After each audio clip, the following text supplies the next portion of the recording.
ఆ ఈవెంట్‌లో వైరల్ అయింది బాగా. ఆ అంజలి గారిని ఇట్లా తోసేయడము అవన్నీ బాగా తిరుగుతున్నాయి. అసలు ఏం జరిగింది వంశీ గారు? మీరు కూడా ఉన్నారు కదా పక్కన స్టేజ్. దాని వెనక ముందు వీడియో చూసుకుంటే మిగిలిన వాళ్ళు సరిపోతుంది. అదే కదా, ఇప్పుడు మన ముగ్గురు నలుగురు ఉన్నాము మాట్లాడుతూ. ఇప్పుడు విశ్వకు మీరు మాట్లాడుకుంటారు అనుకోండి, మిమ్మల్ని జరగమని నేను చెప్పే మీరు వినలేదు. విశ్వకు మీకు మంచి రిలేషన్ ఉంది, క్యాజువల్గా వెనక్కన్నారు. అది జరిగింది అక్కడ. దాన్ని కాంట్రవర్సీ చేయాలని ప్లాన్ చేసి కాంట్రవర్సీ చేసిన వాళ్ళ గురించి మీరు ఎందుకు దానికి ఇంపార్టెన్స్ ఇస్తున్నారు? ముగ్గురు ఫ్రెండ్స్ కూర్చొని మాట్లాడుకుంటే క్యాజువల్గా నేను జరుగు అంటే మీకు వినపడలా. పక్కన మధ్యలో ఉన్న ఫ్రెండ్ ఊరిని వెనక్కి దోశాడు కొంచెం పక్కకి. దాన్ని ఎందుకు అంత తర్వాత వాళ్ళిద్దరు హైఫై కొట్టుకున్నారు. ఆ వీడియోలో వేయలేదు. దాని వెనక ముందు వీడియో అంటే బేసిక్గా డేటా ఉన్న వాళ్ళందరూ వీడియో చూసుకోవచ్చు. వెనక ముందు మన డేటా లాస్ట్ ఒక 30 MB మిగిలిపోయింది అంటే 599 ప్లాన్ అయిపోతుంది. 699 ప్లాన్ వేసుకొని మిగిలిన చూసుకోవాలి. బాటిల్ పెట్టారు, అవి పెట్టారు, అసలు సీజీలో పెట్టారు. అవన్నీ అక్కడ ఏం లేవు. అక్కడ ఆ కింద ఏమీ లేవు అసలు. అక్కడ ఈవెంట్ చేసింది నేను కదా, నాకు తెలుసు కదా. కింద ఏమి లేవు, సీజీలు చేస్తున్నారు అవి కూడా. గ్యాంగ్స్ ఆఫ్ గోదావరి 2కి వాళ్ళే సీజ్ చేసేది. మేము వెతికి పట్టుకున్నాం ఆ సీజ్ చేసిన వాళ్ళు. గ్యాంగ్స్ ఆఫ్ గోదావరి గురించి మాట్లాడదామా sir? Sir gangs of Godavari trailer చూస్తే ట్రైలర్లో కొంచెం లోకల్ లాంగ్వేజ్ అంటే ఎక్కువ ఉన్నాయి. డైలాగ్స్ అది ఓన్లీ ట్రైలర్ కోసం కట్టేసి సినిమా అంటారా? రేపు పొద్దున్న సినిమా రిలీజ్ సార్. మీకు డైరెక్ట్ చెప్తున్నా, డొమెస్టిక్ కాపీ, ఇంటర్నేషనల్ కాపీ రెండు ఉంటాయి కదా. నేను నిన్న నైట్ డొమెస్టిక్ కాపీ చూసాను. డొమెస్టిక్ కాపీలో మాట్లాడుతున్నా కదా అని ఒకటి ఉంది కదా ట్రైలర్లో. దానికి డొమెస్టిక్ కాపీలో ఏముంటుందంటే ఏదో నాయలా మాట్లాడుతున్నా కదా మింగే అని ఉంటుంది. అండ్ యుఎస్ కాపీలో ఏముంటుందో అది ట్రైలర్లో ఉన్నది ఉంటుంది. అండ్ ఉన్న మూడు మాట్లాడదాం. యువ నాయకుడు, నా నాయకుడు అన్నది ఇంకోటి ఉంది కదా, దానికి మ్యూట్ వేసాను. అండ్ ఇవి రెండు కాకుండా ఇంకేముంది, అది ట్రైలర్ చూపించుకోవాలి. మా సినిమా మొత్తం ఉన్నాయి ఈ మూడు ముక్కలు. దీనికి మించి గేమ్ ఉండదు. మాకు యూబై ఏ సర్టిఫికేట్ ఎందుకు వచ్చిందంటే నిన్న సాయంత్రం లాస్ట్ మంచిగా మిక్సింగ్ అయిపోయిన కాపీ ఒకటి మేము చూసుకున్న తర్వాత నేను మిస్అండర్స్టాండ్ చేసుకున్నది గ్యాంగ్స్ ఆఫ్ గోదావరిని మీకు చెప్తాను. ఒప్పుకొని చేసేసి కాపీ రైడ్ అవుతున్న టైంలో కూడా నేను అనుకుంది ఏంటంటే ఇది యూత్ పరంగానే వెళ్తున్న సినిమా అనుకున్నాను. నిన్న చూసిన తర్వాత నాకు ఏమర్థమైందంటే అంటే ఇది నాలో నేను అనుకుంది. మేము ఎప్పుడు డిస్కషన్ పెట్టుకోలేదు ఈ సినిమా ఆడియన్స్ వాళ్ళు యూత్ ఫ్యామిలీ ఇవన్నీ ఏమనుకోలేదు. బట్ నేను కాపీ చూసిన తర్వాత zero vulgarity, zero cringe, zero uncomfortableness.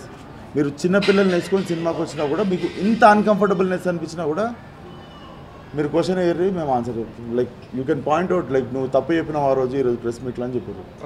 It's a film for family.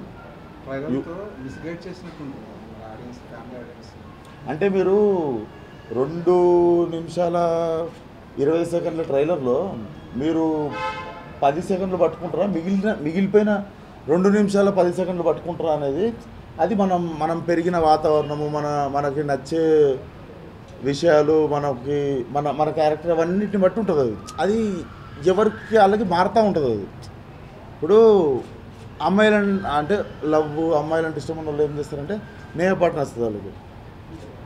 Swag, dialogue delivery అవి ఇవి నచ్చిన వాళ్ళు ఏం చేస్తారంటే క్యారెక్టర్ వస్తారు. ఏవి కనిపించకుండా 2 నిమిషాల 20 సెకండ్ల ట్రైలర్లో మేము చెప్పిన 8 సెకండ్లతో మేము ఆ 8 సెకండ్లు పట్టుకొని మొత్తం సినిమా తీస్తామంటారా? మీరు చూస్తారా ఆ 8 సెకండ్లే ఇంపాక్ట్ అయ్యింది. బట్ అంటే 2 గంటల 10 నిమిషాలు సినిమాలో 10 సెకండ్లు మ్యాటర్ కాకపోవచ్చు. 2 గంటల 10 నిమిషాలు అంటే 2 నిమిషాల 20 సెకండ్లలో సార్ 2 నిమిషాల 20 సెకండ్ ట్రైలర్లో కూడా 10 సెకండ్లు ఏం మ్యాటర్ అయింది? ఒక స్లమ్ కుర్రోడు కథ అది. ఒక స్లమ్ కుర్రోడు ఎలా మాట్లాడతాడో అలా జెన్యున్గా చూపించాం. దాంట్లో ఆ ఒక్క బూతుల్నే ఎందుకు చూస్తున్నారు? ఆ కుర్రోడు జర్నీ చూపించాం, అది ఎందుకు పట్టించుకోవట్లేదు? అదే బాగా స్ట్రైక్ అయిందని అంటే మీరు అలాగా మీకు అదొక్కటే కనిపించింది. ఇప్పుడు నిన్న ఇన్ని సినిమాలో ఇప్పుడు అన్నపూర్ణ సుప్రియ గారు ఫోన్ చేయాలి. నిన్న సుప్రియ గారు ఫోన్ చేసి ట్రైలర్ అదిరిపోయిందండి అన్నారు. ఇప్పుడు అంటే ఆవిడకి అయినా తెలీదా? అంటే ఆవిడ కూడా మన ఇండస్ట్రీలో ఉన్న వాళ్ళే కదా, ఆవిడకి అయినా తెలీదా? అంటే ఆవిడ అన్నారు, నేను అడిగా ఏమైనా అర్థమైందండి అంటే మాట్లాడకపోవచ్చు అండి, మాకు తెలుసు కదా, కానీ అలాంటిది ఏం లేదు, నేను ఆ హీరో క్యారెక్టర్ని ఫాలో అయ్యాను అని.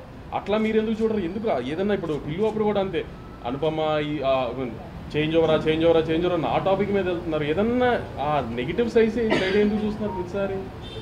నెగిటివ్ కాదు, పాజిటివ్ సైడ్ నేను ఒకటే చెప్తా సార్. నాకు నేను ఒకటే నందమూరి నేను ఇందాక దానికి ఆన్సర్ చేయాలి, ఇంకా ఒక్కసారి చెప్తాది. మనము why are we not able to make international cinema అని ఫీల్ అవుతుంటాం. మనం వల్ఫ్ ఆఫ్ వాల్ స్ట్రీట్ నచ్చుతుంది మనకి, గేమ్ ఆఫ్ థ్రోన్స్ నచ్చుతుంది మనకి, గాడ్ ఫాదర్ నచ్చుతుంది, స్కార్ఫేస్ సినిమా నచ్చుతుంది, అండ్ ఇవన్నీ నచ్చుతాయి కదా. అవన్నీ ఎందుకు అంటే చాలామంది ఆ సినిమాలని ఎందుకు అప్రిషియేట్ చేసి వాటిని ఎందుకు ఆదరిస్తారు అంటారు? మీరు చెప్పండి. వాటిని ఎందుకు ఆదరిస్తారు అనుకుంటారు మీరు చెప్పండి. They are honest film makers. When they write cinema they write it with honesty. They don't write by putting a metre. మీకు తెలుసా గ్యాంగ్స్ ఆఫ్ గోదావరిలో ఒక ఫైట్ ఉంటుంది, ఇంటర్వెల్ ముందు వచ్చే ఫైటు. సగం కంటే ఎక్కువ ఫైట్లో బ్యాక్గ్రౌండ్ స్కోర్ ఉండదు, స్లో మోషన్ షాట్ ఉండదు. కానీ స్పీకర్లు పగిలిపోయే బ్యాక్గ్రౌండ్ స్కోర్ పెట్టి స్లో మోషన్లో ఫైట్ చేసిన దానికంటే ఎక్కువ ఇంపాక్ట్ ఉంటుంది. నేను మీకు మాట ఇస్తున్నది, we're trying to make Telugu cinema global. If we all come together we can make it. ఇప్పుడు నాలంటూ ఆన్సర్ చెప్తాడు, ఇంకోటి భయపడి ఇంటికి వెళ్ళిపోతాడు. చేద్దామా ఇంటికి వెళ్ళిపోదామా, తెలుగు సినిమాని పైకి తీసుకుపోదామా, లేకపోతే మనం ఈ పట్టుకుందామా? మీరు అది చెప్పారు. No I'm telling you, film making is evolving. Let's not kill. 20-30 రోజుల నుండి థియేటర్లు ఖాళీగా ఉన్నాయి. So what we meant was the process of filmmaking is changing.